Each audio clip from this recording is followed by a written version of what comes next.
empezar, bueno, esta es la segunda parte de esta jornada que hemos planeado el día de hoy. Al principio se planea un encuentro con distintas asociaciones, las que a nivel local o a nivel provincial, con el objetivo de ir trabajando a partir del 8 de marzo, trabajando una serie de herramientas y una serie de estrategias con el objetivo de hacer el movimiento feminista más amplio. No está siempre dentro del discurso feminista hegemónico, ¿no?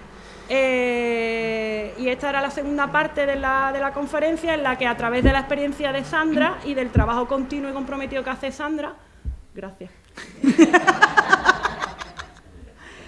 pues nos iba a explicar su experiencia y el trabajo que hace desde Facali. Yo me traigo los apuntes porque me lo he estudiado y la voy a presentar como se merece, aunque a ella le dé vergüenza, que ya me lo he dicho 3 o 4 veces. Bueno, Sandra Heredia Fernández, diplomada en Turismo y en Empresariales, también es máster de posgrado en Estudios de Género y Desarrollo Profesional de la Universidad de Sevilla y máster en Sociología y Ciencias Políticas.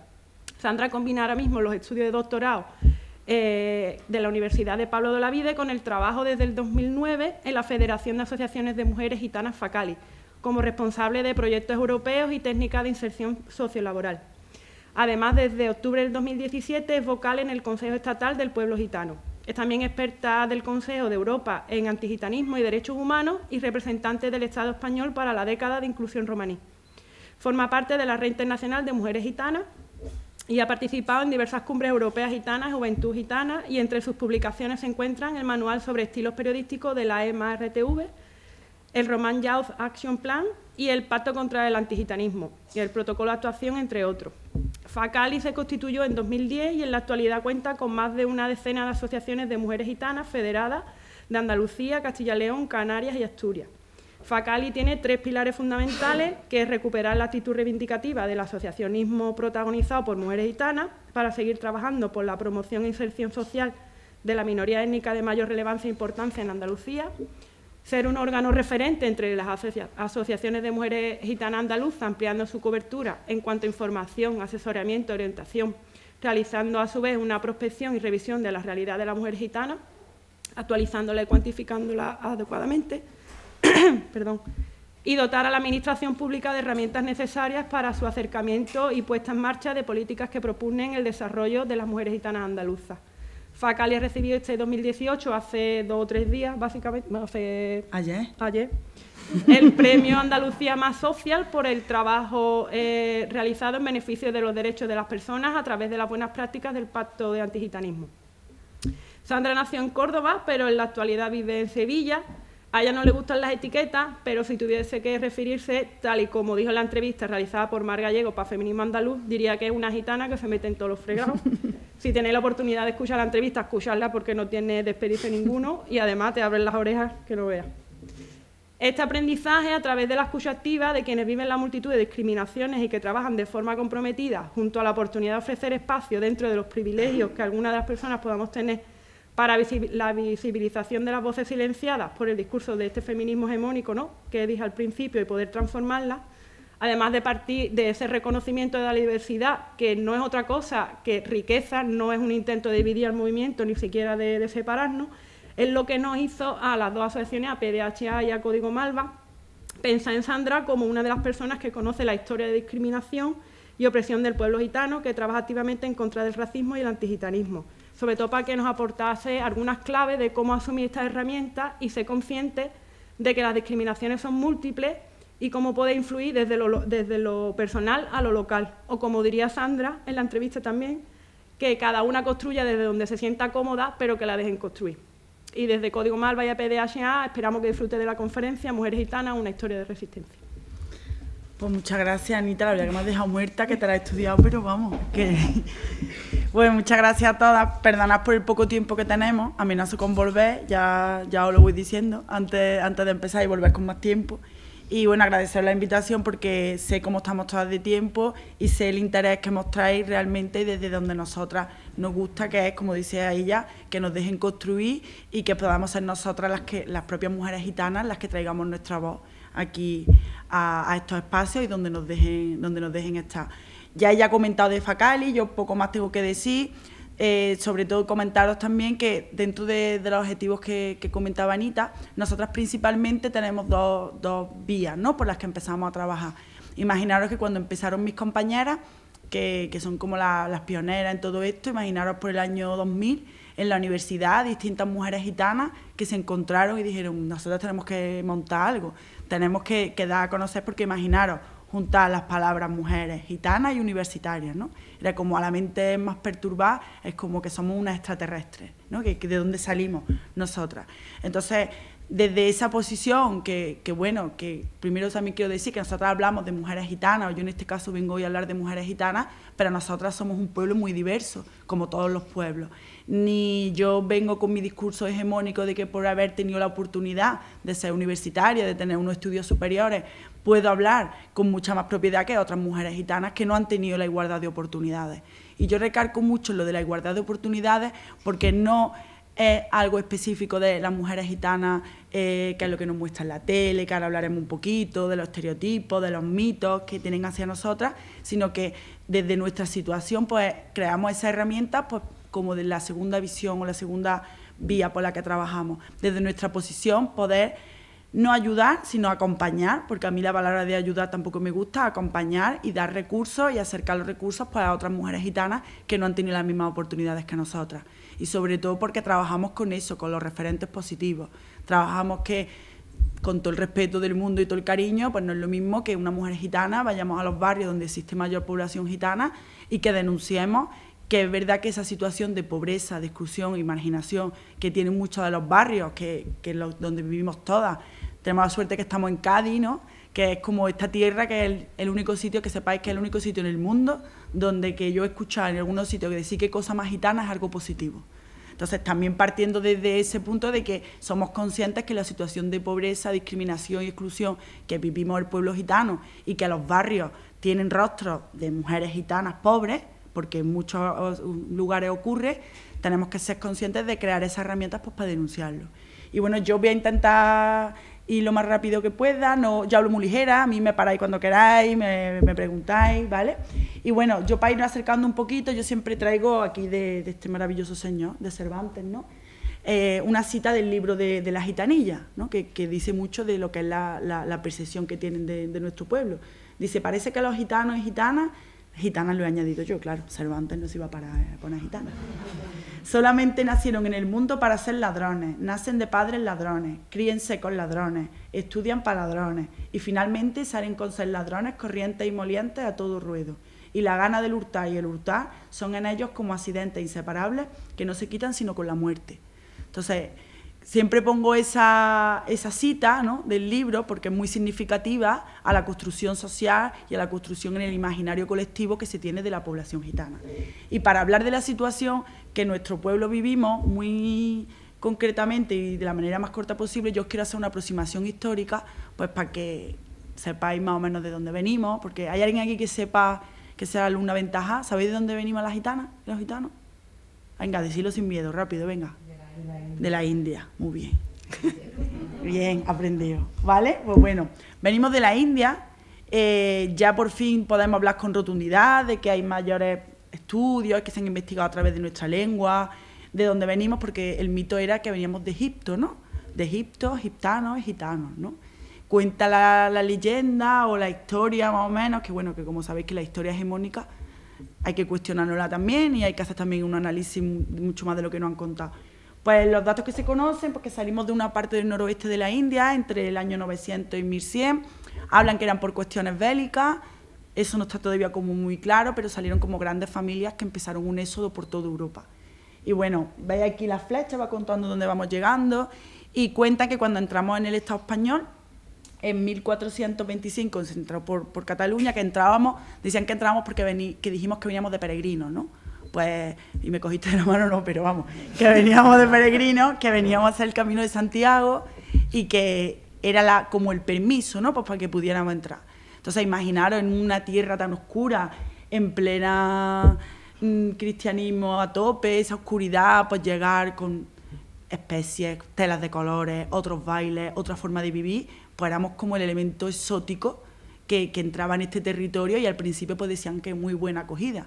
Pero la desgracia y la pena que de nuestra historia, lo único que se conoce es una historia de represión y de intento de aniquilarnos y de exterminarnos, pues desde el año 1499, que aquí os traigo un cuadro, resumen, de que empieza una legislación sobre el pueblo gitano con el único fin de acabar con nosotros y exterminarnos, desde 1499, que es la primera ley que se conoce, hasta el año 1978, con la Constitución, magnífica Constitución, que acaban las leyes represivas contra el pueblo gitano.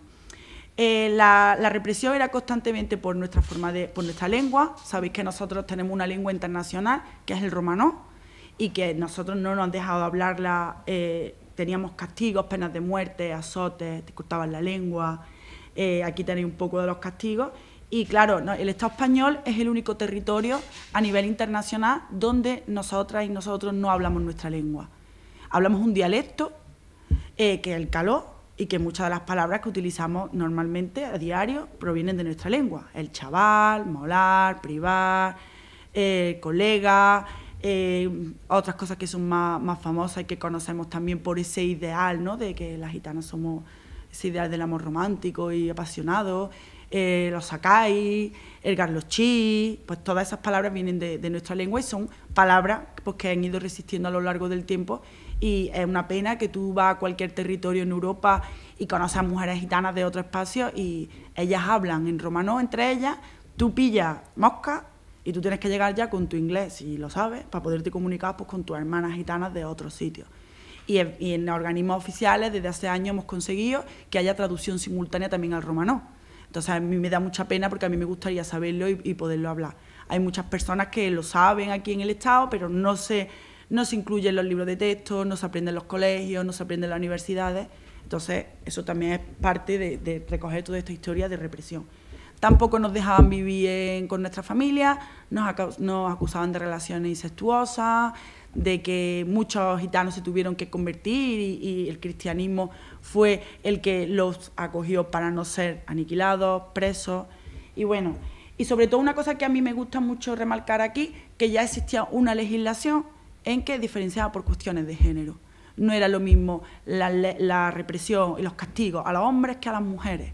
A las mujeres gitanas se le acusaba continuamente de brujería, de tener relaciones incestuosas, de ir creando esa otredad donde el reflejo de la que hoy podemos llamar la heteronormatividad, pero que en ese tiempo ni se oía ni se entendía, ya las mujeres gitanas éramos una continua amenaza y en el espejo donde se reflejaba pues las doctrinas pues, tanto cristianas, de la buena mujer, de crear el perfil de la mujer impecable, impoluta, se miraban en el espejo de la mujer gitana, mala y perversa, que está en esos espacios y en esa otredad que llamamos continuamente. Eso es muy, muy curioso. Dentro de todas estas leyes y todas estas pragmáticas, el episodio más oscuro que tenemos es el primer genocidio que hubo en Europa, que fue en el año 1749, donde, orquestado por el marqués de la Ensenada, se decidió dar una solución final a los gitanos y a las gitanas. Se intentó acabar con el pueblo gitano, se llamaba la Prisión General de los Gitanos. En el año 1749 pues, se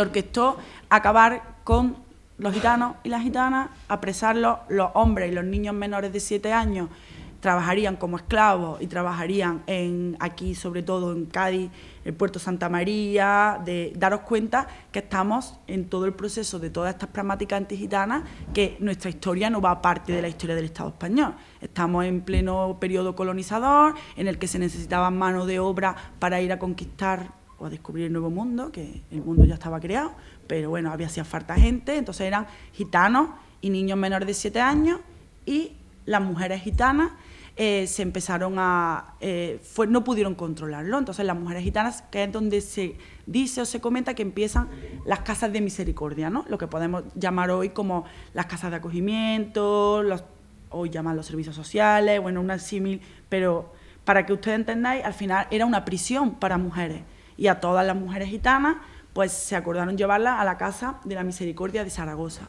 Yo me gusta pararme en este episodio porque esto sí que es una historia de resistencia de las mujeres gitanas. Imaginaros que las condiciones de insalubridad, de hambruna, de falta de recursos, porque sus niños y sus niñas vivían con ellas hasta que tenían 7 años, pero a partir de los 7 años ya trabajaban como esclavos, los niños. Entonces, aquí hay una historia de resistencia que no está muy estudiada. Sé que hay algunas personas que tenemos mucho interés en dar a la luz, que es cómo estas mujeres continuamente se rebelaban contra, porque eran sus carceleros, por muchas casas de misericordia que quisieran tenerlo. Creaban motines dentro, no querían comer, se rompían los vestidos y atrancaban los desagües para que hubiera problemas y tuvieran que cambiarlas continuamente de espacio. Y muchas lograban escapar y iban a buscar a sus maridos, a sus hijos, a ver dónde encontraban. Pero imaginaros cómo es intentar aniquilar a un pueblo entero hasta 1783, donde ya se dio la liberación total de los presos y las presas gitanas. Y aún así la represión sí continuó, y la represión ha continuado, ya he comentado, hasta el año 1978. Es una pena que de los únicos testimonios que tenemos, yo con todo el respeto, que bueno, que beatificaron hace poco, ahora mismo no recuerdo el nombre, a Sara creo que era una gitana que, bueno, que logró salvarse de ahí de la Casa de Misericordia, pues porque se convirtió al cristianismo, murió adentro. Entonces, y hay una historia mucho más amplia de reconocimiento de esas mujeres gitanas que han sobrevivido y que a la vista está. No han podido con nosotros en ninguna ley, que estamos en el 2018 y seguimos estando muchas gitanas y muchos gitanos, y creo que ese reconocimiento es importante hacerlo. Y bueno, tras esta parte histórica quedan muchos más episodios negros en la historia del pueblo gitano a nivel internacional, que ahora pues haré alguna mención de más actual. Bueno, el holocausto nazi. En el holocausto nazi las personas gitanas también fueron represaliadas por su origen étnico, por ser personas gitanas. No eran por el otro tipo de tipología que hacía el régimen nazi, sino no hay datos fiables porque no ha habido ningún juicio de todos los que hubo tras la liberación de las víctimas del holocausto. No se ha condenado a ninguna persona por los asesinatos a personas gitanas, no ha habido ningún reconocimiento hasta el año 2012, que en Berlín se puso un memorial, de estos que se pone para recordar a la gente, y faltó poco tiempo para que hubiera una pintada en esa Alemania que tanto respeta los derechos humanos y tanto no se puede hablar del holocausto, que ponía a gitanos fuera. Entonces, imaginaros cuál es ese grado de reconocimiento del continuo exterminio al que nuestro pueblo está sometido. Y bueno, este breve repaso de toda nuestra historia, que por desgracia, como he comentado al principio, solo se conoce esta historia de represión, pues ahora os quiero hablar de cómo esa historia llega a lo que es la represión y la situación actual que vive el pueblo gitano, la situación en que gran parte del pueblo gitano vivimos en la actualidad. Entonces, yo aquí os dejo una viñeta, yo no sé si la podéis ver bien, siempre la pongo porque a mí es que me gusta mucho, ¿no? Hay como un notita primero que pone gitanos fuera, ¿no? Y le pone otro, no seas burro, racismo es meterse con los negros. Y le dice el otro, ¿eso no es racismo? Se queda ahí como pensándolo, ¿no? Entonces, nosotros utilizamos esta palabra, nosotras no utilizamos esta palabra pues porque se nos haya ocurrido, ¿no? A la niña de Facal y la queremos utilizar. Nosotras, como trabajamos mucho de los ámbitos, de lo que se habla, lo que no se habla, no se sabe, ¿no? O no se ve, que se usa muchas veces.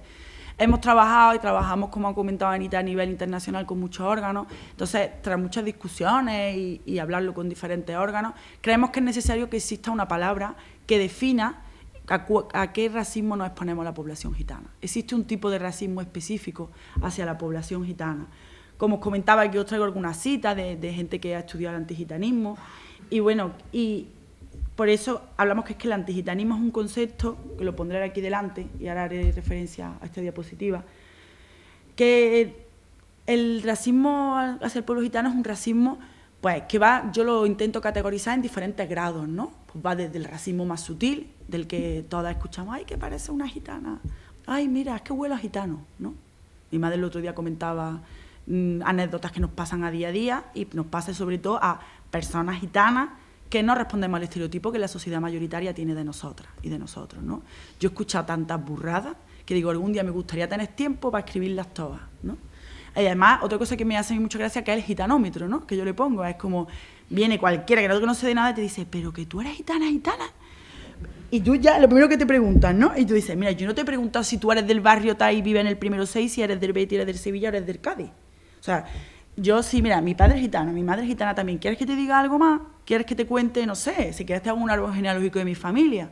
¿Sabes? Va desde ese racismo y vamos subiendo. Va desde, no, mira, es que yo me he cambiado de acera porque, mira, vienen esos gitanos por ahí, cógete el bolso y guárdatelo. O es que yo quiero alquilar un piso y como soy gitana, pues tengo que transformarme físicamente un poco de pintura o de forma de vestir para que me puedan alquilar un piso. O yo vivo en una zona de estas que llaman de zona de transformación social, los barrios chungos de nuestro mundo, pero qué casualidad que todo el mundo dice el barrio de los gitanos, ¿no? No vamos ahí que es el barrio de los gitanos, y ahí no entras porque ahí no pueden entrar ni los taxis. Entonces ahí nos encontramos que existen colegios segregados, existen escuelas que tú entras y nosotros trabajamos ahí y trabajamos, a mí es de las cosas que más me gusta, entrar a los colegios, entrar a los institutos, y tú preguntas en un acto con todos los niños, ¿cuántos gitanos hay en este colegio? ¿No? Y además te levanta la mano todo el colegio entero. Luego hay problemas al acceso a la sanidad, hay problemas al acceso al empleo, hay problemas de infravivienda, y luego hay problemas también de racismo institucional, porque encontramos, como ahora veremos, que se niega el pueblo gitano, la visibilidad a nuestro pueblo gitano, al pueblo gitano, y sobre todo también luchar con las políticas asistencialistas que siempre nos intentan culpabilizar, que los propios gitanos y las gitanas somos los culpables de esa situación en la que vivimos. Y tampoco necesitamos ni tutoras ni tutores que nos lleven a ningún sitio y nos muestren cómo tenemos que trabajar. Entonces, en este grado de antigitanismo, aquí os comentaba yo que por qué creemos que es necesario utilizar los términos específicos a lo que ya he hecho referencia. Y bueno, y yo, para que no me digan siempre, tú es que como, claro, tú qué vais contando, si es lo que te duele, pues a mí me gusta traer datos y me gusta contar cositas que se basen en datos fiables. Conocí el barómetro del CIS, para que no lo sepa, es que se pregunta la opinión pública de diferentes aspectos y se hacen preguntas según diferentes momentos y preguntas que causan interés. Pues yo traigo un barómetro del CIS de 2005, existen muchas más encuestas de este tipo, pero bueno, este me parece como muy significativo. Entonces, en una de las preguntas, a las personas seleccionadas, se le pregunta, me gustaría que entre esta lista de personas me dijera usted qué tipo de personas le molestaría mucho, bastante o poco tenerlas como vecinos o vecinas. Pues hay personas de extrema derecha, estudiantes, personas alcohólicas, drogodependientes, familias numerosas, personas con problemas psíquicos, inmigrantes y gitanos. Personas que han estado en la cárcel también. ¿Y quién gana por goleada? Gitanos. La gente no quiere tener familias gitanas viviendo a su lado. Y también había otra pregunta en la que le preguntaban a padres y madres con niños y niñas en edad escolar si querían tener a sus niñas en clase con otros gitanos y tampoco quieren, ¿vale? Entonces, creo que esto también es bastante fiable y luego a nivel europeo también se hace esta encuesta, que es la encuesta mundial de valores, ¿no? Y desde el año 94 se pregunta por lo de los vecinos, ¿no? Eso es como muy preocupante, nadie quiere vivir con los gitanos, porque vaya que se nos pegue algo malo. Entonces, se preguntan en países como Italia, Hungría, República Checa y los valores disparados, ¿no? Que ahora os hablaré un poco también de lo que ocurre en Europa. Hablando del antigitanismo, como yo hablaba de la tipología, ¿no? Del antigitanismo. En el discurso científico, que yo he destacado así, a mí siempre me gusta bastante porque, empezando por mí la primera, ¿no? Y me encantan todos los investigadores sociales, con todo el respeto, antropólogos, antropólogas, sociólogas y sociólogos en general, que le encanta estudiar temas gitanos, ¿no? Porque como los gitanos y las gitanas que nos tienen que estudiar todo el mundo, porque como somos los que peor esperanza de vida tenemos, somos los que peores vivimos, los que peores comemos, lo hacemos todo mal, chiquillos. Todo lo hacemos mal. Entonces, continuamente, a mí siempre hay una frase que mi padre siempre me ha dicho muchas veces cuando salen los estudios estos, ¿no? Mi padre dice, a mí en mi casa nunca han venido, además aquí hay algunas amigas que ya hemos hablado de eso, a mi casa nunca han venido a preguntarnos nada, ni cómo estamos de malos, ni qué nos pasa, ni cuántos niños tenemos. Entonces, ¿qué ocurre? Que es que no es una muestra, porque claro, tú quieres trabajar o quieres saber sobre gitanos y tú te vas a un barrio donde hay un 70 o un 80% de paro, donde hay problemas de drogadicción, y claro, tú te vas a analizar los gitanos. ¿Qué resultados te van a dar, corazón? Te va a dar que somos lo peor del mundo. Entonces, en esa parte del discurso científico y en otro en el que continuamente se nos cuestiona es que las gitanas no tienen más que un montón de niños, es que tenemos un problema de control de la natalidad con vosotras, que eso tiene también su cola y tiene también una represión histórica detrás. Y otro tipo de tipología en el discurso más científico, que yo siempre pongo que es del diccionario, que eso seguramente muchas de las que estáis aquí lo hayáis visto, ¿no? De la definición de gitano, gitana, que yo siempre me acuerdo de chicas, de estar en el colegio, digo, de típico que estamos en el diccionario, de buscarlo, ¿no? Claro, tú imagínate un niño o una niña gitana que tú buscas gitano, el que al principio era el que actúa o trata con engaño. Una reivindicación histórica de los movimientos gitanos por cambiarlo y lo cambian y ponen trapacero, trapacera. Yo no sé ni lo que era. Y lo tuve que buscar y significa lo mismo. O sea, que daros cuenta, nos hemos ido a manifestarnos en contra de la RAE, le hemos dado fuerte y flojo y nos dicen que es que ellos recogen un uso del lenguaje. Que esos señores de 300 años se dedican a recoger un uso del lenguaje que, claro, ¿qué van a recoger? Entonces, esa es la tipología que quería un poco comentar, en que hay mucha más. En la vida cotidiana, aquí os traigo de un artículo, además, que ha salido muy reciente, de lo que yo os comentaba de personas, sobre todo en el caso de las mujeres, que quieren alquilar pisos y no se lo alquilan. Aquí una conversación de WhatsApp que las condiciones, ¿no?, para ir a ver el piso, le dicen, deseamos que tengan una nómina, buscamos alquiler de larga duración y que tengan nacionalidad española. Y además, si sois gitanos, no, porque ya tuvimos mala experiencia en el alquiler con ellos. O sea, eso, una chavala que ha sido valiente y que lo ha denunciado, y esto ocurre a diario.